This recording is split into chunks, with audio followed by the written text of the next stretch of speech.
नमस्कार मित्रों, स्वागत है आपका हमारे चैनल पर। आज के इस वीडियो में हम लोग चर्चा करेंगे गणेश चतुर्थी के बारे में।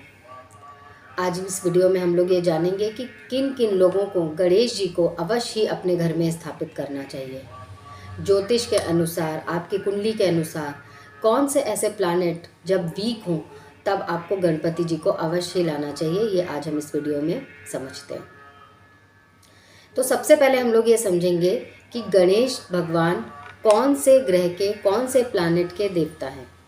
तो गणेश भगवान जो हैं, गणपति जी जो हैं, वो बुध ग्रह से संबंध रखते हैं, बुध ग्रह के देवता हैं। तो जब हमारी कुंडली में बुध ग्रह कमज़ोर होता है तो हमको गणपति जी की आराधना करना बहुत ही आवश्यक होता है। जिन लोगों की कुंडली में बुध ग्रह बहुत ज़्यादा कमज़ोर है, पीड़ित है, उनको गणेश चतुर्थी पर गणेश जी की पूजा, उनकी आराधना और उनकी स्थापना अपने घर में अवश्य ही करनी चाहिए। बुध ग्रह जो होता है, बुध ग्रह बहुत ही ज़्यादा सुंदर और सुकुमार ग्रह है, इसीलिए उसे हम लोग ज्योतिष में राजकुमार ग्रह भी कहा जाता है। बुध ग्रह किन किन चीज़ों से ताल्लुक़ रखता है? बुध ग्रह हमारी वाणी से संबंध रखता है, बुध ग्रह हमारे गले से, नाक से, कान से संबंध रखता है, बुध ग्रह कम्युनिकेशन का कारक है, बुध ग्रह हमारी स्किन का कारक है और व्यापार, बिजनेस का कारक है। जब कुंडली में बुध ग्रह शुभ हो तब इन चीज़ों से हमें लाभ प्राप्त होता है, इन चीज़ों में हमें कठिनाइयों का सामना नहीं करना पड़ता है। और अगर बुध ग्रह पीड़ित होता है तो इन सारी चीज़ों को, जिनसे भी बुध ग्रह जिनके कारक हैं, इन सारी चीज़ों में परेशानियों का सामना हमको करना पड़ता है। अगर बुध ग्रह पीड़ित है या शुभ नहीं है, चार्ट में किसी प्लैनेट की दृष्टि, क्रूर प्लैनेट की दृष्टि पड़ रही है या किसी त्रिक भाव में बैठ गए हैं बुध, तब उस स्थिति में जातक को बोलने में परेशानी होना, अगर किसी अच्छे प्लैनेट की, किसी सौम्य प्लैनेट की दृष्टि उस पर जा रही है, जैसे गुरु की दृष्टि अगर जा रही है तो प्रभाव काफ़ी हद तक कम हो जाएगा। जो भी निगेटिव प्रभाव होगा उसका असर थोड़ा कम हो जाता है, लेकिन हाँ, थोड़ा बहुत असर रहता है। जातक की वाणी में प्रॉब्लम हो सकती है, उसकी स्किन में एलर्जी हो सकती है ना, ये सारी चीज़ें हो सकती हैं अगर बुध आपका पीड़ित है या किसी अच्छे भाव में नहीं है। उस स्थिति में आप गणेश भगवान की आराधना करें। गणेश भगवान का पूजन करने से आपको बल, बुद्धि, विद्या, विवेक, इन सब की प्राप्ति होती है। गणेश भगवान को सबसे ज़्यादा बुद्धि वाले देवता माना जाता है। गणेश भगवान एक ऐसे देवता हैं जो इंसानों के तो प्रथम पूजनीय हैं ही, लेकिन साथ ही साथ भगवानों के भी प्रथम पूजनीय हैं। देवता लोग भी कोई शुभ कार्य करने से पहले जब शुरुआत करते थे तो गणेश जी का पूजन अवश्य करते थे। और आज हम लोग भी जब भी कोई शुभ कार्य करते हैं तो सबसे पहले सब लोग गणेश जी का पूजन ही सर्वप्रथम करते हैं, क्योंकि गणेश जी को सबसे बड़े देवता का दर्जा दिया गया है। गणेश जी की पूजा करने के लिए आप, जिनका भी बुध पीड़ित है, आप लोग, गणेश चतुर्थी आ रही है, गणेश चतुर्थी के दिन आप लोग गणेश जी की लाल रंग की प्रतिमा की स्थापना करें। गणेश जी की लाल रंग की प्रतिमा की स्थापना आप अपने घर में करें। लाल रंग की मूर्ति लेकर के आएँ, उनको पीले रंग के आसन पर बिठाएं। मूर्ति को, गणेश जी को पीला रंग, हरा रंग, ये रंग बहुत पसंद है, इनको पीले रंग के आसन पर बिठाएं। उसके बाद नित्य जितने दिन आपको स्थापना करनी है, 3 दिन, 5 दिन, 7 दिन, आप अपने मन में संकल्प लेकर गणपति जी की स्थापना करें। उनमें नित्य सुबह उठ करके प्रातः आप गणेश भगवान को पूजा करें, आराधना करें, गणेश अथर्व शीर्ष का पाठ करें, मोदक का भोग लगाएं, घी का दीपक जलाएं और आरती करें। जब आप घर में गणपति जी की स्थापना करते हैं तब आपको ये सारे काम दिन में 2 बार तो करने ही करने हैं। सुबह की आरती, शाम की आरती, पाठ अगर आप 2 समय कर सकते हैं, सुबह शाम, तो कर लीजिए, बहुत अच्छा रहेगा। इससे आपकी प्रत्येक मनोकामना पूर्ण करते हैं गणपति जी। दिन में 3 बार कम से कम आप भगवान को भोग अवश्य ही लगाएं।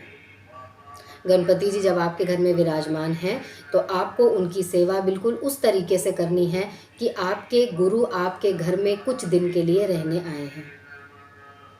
तो आपको किस तरीके से उनकी सेवा करनी है, आप अपने गुरु आपके घर आएंगे तो आप किस तरीके से उनकी सेवा करेंगे, बस उसी तरीके से आपको गणपति जी की सेवा भी करनी है। उनसे अपने मन की बात रोज़ कहनी है, जो भी मनोकामना है वो आपको उनसे रोज़ कहनी है। गणपति जी को 27 दूर्वा एक धागे में बांध करके गणपति जी को अर्पित करें, मोदक अर्पित करें। ये कार्य आप नित्य करें। जब तक आपने गणेश जी अपने घर पर स्थापित किए हुए हैं उनके आगे आप ये चीज़ें ज़रूर चढ़ाएं। फल का भोग लगाएं, गणपति जी को फल बहुत पसंद है, फल का भोग लगाएं। एक एक दिन करके आप कुछ स्पेशल खिला सकते हैं उनको दिन के टाइम में। जब कभी आप खीर बना करके भोग लगाएं, कभी आप लड्डुओं का भोग लगाएं, कभी आप हलवा पूरी बना करके भोग लगाएं। आप रोज़ जितने दिन, मान लीजिए आपने 5 दिन गणपति रखे हैं तो आप 5 दिन नित्य अलग अलग तरीके के भोग बनाकर उनको अर्पित करें, दिन में एक बार ज़रूर। और मोदक का भोग आप सुबह शाम अवश्य लगाएं। इससे गणपति जी की विशेष कृपा आपके घर पर बरसेगी, जो भी मनोकामनाएं हैं वो पूर्ण होंगी। गणपति जी की कृपा अगर नहीं होती है, बुध ग्रह भी कमज़ोर होता है, तब उस स्थिति में लोगों को व्यापार करने में बहुत दिक्कतें आती हैं। जितने भी व्यापारी लोग हैं वो अपनी कुंडली में चेक करें बुध की स्थिति कैसी है। अगर बुध वीक है, पीड़ित है, तो वो गणपति जी की स्थापना अभी इस बार से ही शुरू कर दें, क्योंकि बुध जो है वो व्यापार का, बिजनेस का कारक होता है। अगर बुध कमज़ोर होता है तो आदमी जब बिजनेस में पैसा लगाता है तुरंत उसका पैसा या तो फंस जाता है या जितना उसने लगाया होता है उसको रिटर्न में नहीं मिल पाता है। तो ये भी बुध की वीकनेस की वजह से होता है। किसी किसी के बच्चे होते हैं जो लेट बोलते हैं या बोलने में उनको दिक्कतें आती हैं या आगे जा कर के बोल नहीं पाते हैं किसी भी वजह से, तो वो वजह चार्ट में जब हम देखते हैं तो बुध ही होती है। बुध ही इतना ज़्यादा पीड़ित हो चुका होता है, तब उस स्थिति में आपको अपने बच्चे के लिए गणेश भगवान की आराधना करनी चाहिए। बहुत दिल से उनसे अपने बच्चे के लिए प्रे करना चाहिए। उन पर पीला चंदन लगा के आप अपने बच्चे के माथे पर और कंठ में पीला चंदन लगाएं, बहुत बहुत असर करेगा। बच्चे के कंठ पे जब आप गणेश जी का लगाया हुआ चंदन लगाएंगे तो उनका आशीर्वाद बच्चे के कंठ में प्राप्त होगा और बच्चे को बोलने में हिम्मत आएगी, गणपति जी का आशीर्वाद प्राप्त होगा और वो बच्चा बोलने लगेगा। गणेश चतुर्थी के तो ये उपाय हैं जो आपको करने हैं। इनमें कोई खास ऐसा स्पेशल नहीं है जो आप ना कर पाएँ या कोई बहुत कठिन है। मैं कोशिश मेरी यही रहती है कि मैं आपको इतने इजी वे वाले उपाय बताऊं कि आपको कोई परेशानी ना हो करने में। तो ये उपाय आप कर सकते हैं। इसके अलावा जब आप गणपति जी की आराधना शुरू कर देंगे, गणपति जी के 7 दिन जब पूरे हो जाएंगे, उसके बाद भी आपको एक चीज़ कंटिन्यूसली करनी है कि आप जब भी शुक्ल पक्ष के बुधवार आते हैं तो शुक्ल पक्ष के बुधवार वाले दिन आपको 27 दूर्वा और 11 मोदक का भोग गणेश जी को अर्पित करना है, ताकि उनकी कृपा आप पर निरंतर बनी रहे। ये काम आप ज़रूर करें।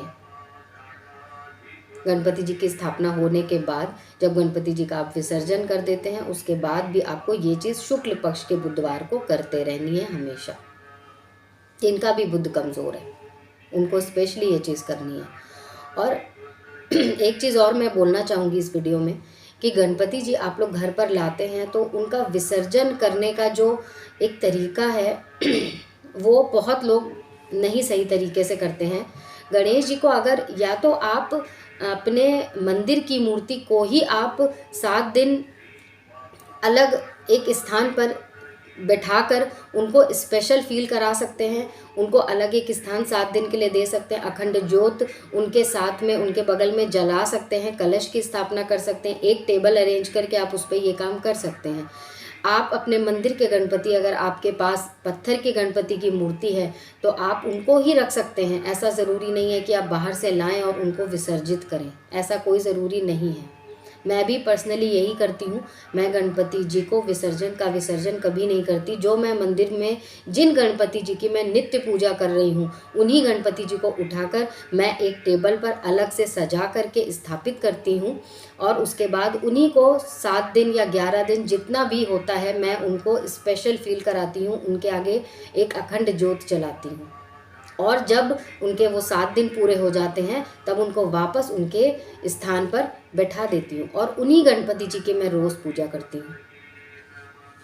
और मुझे लगता है कि आप लोगों को भी ये तरीके को अपनाना चाहिए कि आप जिनकी 7 दिन पूजा कर रहे हैं, उनको फिर आप इतना ज़्यादा आपने उनको अपनी मनोकामनाएं बोली हैं, इतना पूजा से आपने उनको जागृत किया है, तो आप उनको उठा के विसर्जित करने के बजाय अपने रोज़ वाले मंदिर में स्थापित करें, ताकि वो आपको रोज़ देखें, आप उनको रोज़ देखें, और आप अपनी मनोकामनाएं उनसे नित्य बोल पाएँ।